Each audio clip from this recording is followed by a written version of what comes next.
Enjoy bros పండగ. దయచేసి subscribe చేయండి ప్లీజ్. అందరం ఐక్యంగా ఉందాం. నేను నమ్మితే అని పూసుకున్నట్టే నా ముఖాన్నే పడుతుంది ఆ ఎంగిలి. క్షమించే తండ్రి క్షమించే, బాబు వేసే ముష్టి కోసం బతికే ఈ మూషికాలను సైతం క్షమించే. ఈ మీడియా వాళ్ళు జనాల్ని ఎరుపుకులు చేస్తారు. ఆ కర్మాగారాల కామాంధుల నుంచి దేవుడా రక్షించు నా రాష్ట్రాన్ని.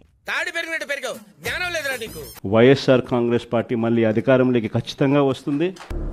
నీకన్నా పెచ్చపూకోడు ఎవ్వడు ఉండడు. వదిలిపెట్టకుండా వెంటాడి వేధించడమే మన టార్గెట్. మనం నాశనం అయిపోయినా పర్వాలేదు, పక్కాడు బాగుపడకూడదు. అదేరా మన ఇండియన్ సైకాలజీ. క్షణికావేశంలో తల్లికి పెళ్ళానికి తేడా తెలియని మానసిక రోగుల కేంద్రం ఇది. నిజమే, ముందే పోతారుగా.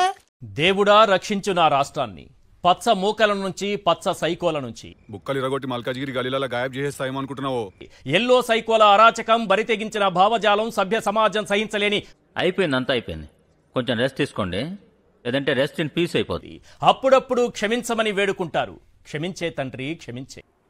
ఎవడవా దేవుడా రక్షించు నా రాష్ట్రాన్ని. ముసుగేసుకున్న విజనరీ నుంచి, విజన్ మాటున ఉన్న విషన్ నుంచి. అప్పుడే కలుగులోంచి ఎలుకలు బయటకొస్తాయి. ప్రజాస్వామ్యం గురించి ప్రవచనాలు వల్లె వేస్తాయి. పార్లమెంట్ మీద తీవ్రవాదులు దాడి చేస్తారని ముందుగా చెప్పింది వీరే. దేవుడా రక్షించు నా రాష్ట్రాన్ని. తండ్రి, వందలాది నిజమైన సోషల్ సైకోలతో నిండిన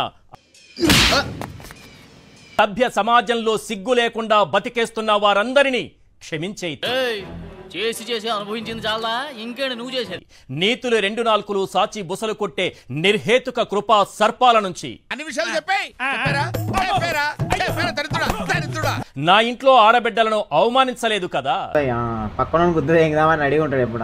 భావదారిద్ర్యం ఇవేవి ఈ మూషికాలకు కనిపించవు తండ్రి. ఎంత తగినవరు నువ్వు? మహిళల్ని ఎంత నీచంగా అవమానిస్తారంటే వీళ్ళు. మనం అంటే మరి వాటన్నింట్లో ఏం చెయ్యాలో మన వీడియోల ద్వారా చేసి చూపించేశాం. ఒక ఆడపిల్లని అవమానిస్తున్నప్పుడు మన ఇంట్లో పిల్లలు మనకు గుర్తుకొస్తారేమో, కానీ మనకు గుర్తు రాకూడదు. అసలు మీ కాన్సెప్ట్ ఏంట్రా? మన టార్గెట్, మన మిషన్ కంప్లీటెడ్. వేలాది మంది అరే దున్నపోతులాగా ఉన్నారు. అమ్మ అనిత గారు తొక్కేస్తారు. అంతారాటం ఏంటి నీకు? మనమందరం కూడా ప్రత్యక్షంగా చూసినాం. ఎవరైనా అటాక్ చేస్తారేమో నాకు కొంచెం డౌట్ గా ఉంది సార్. శ్రద్ధగా వినండి. దీని మీద దెబ్బ కొట్టేవాడెవడు, డప్పు కొట్టేవాడెవడో తెలియదు. ఈ రాష్ట్ర ప్రభుత్వానికి ఉంటది. ఎరా ఎర్రిపుక్క. మాజీ ఎంపీ గోరంట్ల మాధవను గుంటూరు పోలీసులు అదుపులోకి తీసుకున్నారు. చేబ్రోలు కిరణ్ పై గోరంట్ల మాధవ్ దాడికి యత్నించారు. ఏమో అన్న, లోపల కొడతారేమో అని దడగా ఉంది. జగన్ 2 పాలన ఖచ్చితంగా జరుగుతుందని మాత్రం. వజ్రాలు, వైడూర్యాలు, మణిమాణిక్యాలు. మాజీ ఎంపీ గోరంట్ల మాధవ్ను గుంటూరు పోలీసులు అదుపులోకి తీసుకున్నారు. దొరికాడు, ఇది మిస్ అయిపోయాడని టెన్షన్ పడ్డారు. చెయ్యకుండా ఉండడం కోసం, అది కూడా అక్కడ నిజాయితీ లేదు, నీతి లేదు. మీ ఇష్టం వచ్చినట్టు చేసుకోండి. ఈరోజు బీహార్ గురించి మాట్లాడాల్సిన పనుల. ఆంధ్ర రాష్ట్రం ఎలా ఉంది అని చెప్పి చూస్తే బీహార్ను మించిపోయిన పరిస్థితిలో ఆంధ్ర రాష్ట్రం కనిపిస్తా ఉంది. మీ ఇద్దరిని చూస్తుంటే ఎంత చెత్త నా కొడుకులో నాకు అర్థమవుతుంది. ధర్నా చేసినందుకు వీళ్ళ మీద కేసులు. లోపలికి వెళ్ళంగానే సంతకం పెట్టమంటారు, పెట్టగానే చాక్లెట్ ఇస్తారా. అదిగో చంద్రబాబు నాయుడు చేస్తాడు, ఇదిగో చంద్రబాబు నాయుడు చేస్తాడు అని చెప్పి అసలు ఏం జరుగుతుందరా ఇక్కడ? అప్పుడు మాట చెప్పినాను, కానీ ఇప్పుడు భయం వేస్తాంది అని అంటున్నాడు. ఊళ్ళో అంతా అప్పులు చేసినట్టుగా కనపడితే చెప్పమన్నారు. చెయ్యకుండా ఉండడం కోసం అబద్ధాలు నోట్లో నుంచి. ఆ విషయం గట్టిగా అనకరా, నీ పుణ్యం ఉంటుంది. నిజంగా ఆశ్చర్యం అనిపించింది, బాధ అనిపించింది. ఎందుకు ఈ రాజకీయాలు ఈ స్థాయికి దిగజారుస్తున్నారు? ఆ ఒక్క మాటతో లేచి 2 జేబుల్లో చేతులు పెట్టుకుని నడుచుకుంటూ వెళ్ళిపోతున్నాను. నేను ఎక్కడికి వెళ్తాను కూడా నాకు తెలియదు. అటువైపున కొంచెం చెయ్యి అలా పోయింది. మనకి నీ తెలివితేటలు ఎక్కడి నుంచి వచ్చినాయి బాబు? సరిదిద్దుకొని మంచి చెయ్యి, ప్రజల మనసుల్లో స్థానం సంపాదించుకో. అందరూ కలిసి మిమ్మల్ని ఈ స్థితికి తీసుకొచ్చి వదిలేశారే.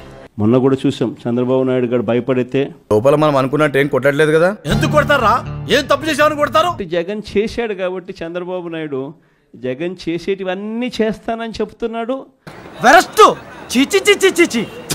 రాష్ట్ర అప్పులు ఓసారి 12 లక్షల కోట్లు అంటాడు, ఓసారి 10 లక్షల కోట్లు అంటాడు. అంత ఎలా వస్తుంది? అంత డబ్బు టాటా బిర్లాకి రాదు. ఈ పోలీసులు ఎంత అన్యాయంగా తయారయ్యారంటే. ఏంటి అధికారి, ఎంత పని జరిగింది? మహా దుర్మార్గులు. మీ అందరికీ నేను ఒకటే చెప్తా ఉన్నా, కష్టాలు శాశ్వతం కాదు. నన్ను మొడగొడిపేశారు. జగన్ చేయగలిగినాడు కదా, అది కూడా ఒక రకంగా తప్పు మందేనేమో. ఏదో ఒక అబద్ధం, ప్రతిరోజు ఒక అబద్ధం చెప్పడం సిగ్గుండాలరా. చీకటి వచ్చిన తర్వాత ఖచ్చితంగా వెలుతురు వస్తుంది. నాకు తోడుగా నిలబడండి. మీ దగ్గర కోటాను కోట్లు బ్లాక్ మనీ ఉన్నట్టు మా దగ్గర ఎవిడెన్స్ ఉంది. ప్రతి ఇంటికి తాను మోసం చేశాడు. నీకు ఉద్యోగం ఇచ్చాడ్రా బాబు. మనిషి మారినాడేమో అని చెప్పి ఏం నిజమే? అందరితో ఆగిపోవడంలా. ఎందుకంటే జగన్ చేయగలిగినాడు కదా. ఏం మాట్లాడుతున్నావురా? నరాలు కట్ అయిపోయింది. 2 సంవత్సరం బడ్జెట్ కూడా ప్రవేశపెట్టేసి ఇప్పుడు ఏమంటా ఉన్నాడు అంటే తాగి సంకనాకి పోండి పోండి. భయపడిచ్చే ప్రయత్నాలు ఎక్కువ చేస్తాడు. అయ్యా లోపలంతా అంత సవ్యంగానే జరిగింది. చూసారు కదా, ఇలాగే చాలా మంది మమ్మల్ని సబ్స్క్రైబ్ చేసుకోకుండానే వీడియోలు చూసేస్తున్నారు. సబ్స్క్రైబ్ చేసుకోండి, పక్కనే ఉన్న బెల్ ఐకాన్ కూడా నొక్కండి. అప్పుడు మా వీడియోలు రాకపోకలు మీకు తెలుస్తుంటాయి. మరి ఇలాంటి ఇంట్రెస్టింగ్ అప్డేట్స్ కోసం షేర్ చేయండి, లైక్ చేయండి, సబ్స్క్రైబ్ చేసుకోండి. ఫైనల్ గా గంట కొట్టడం మాత్రం మర్చిపోగా.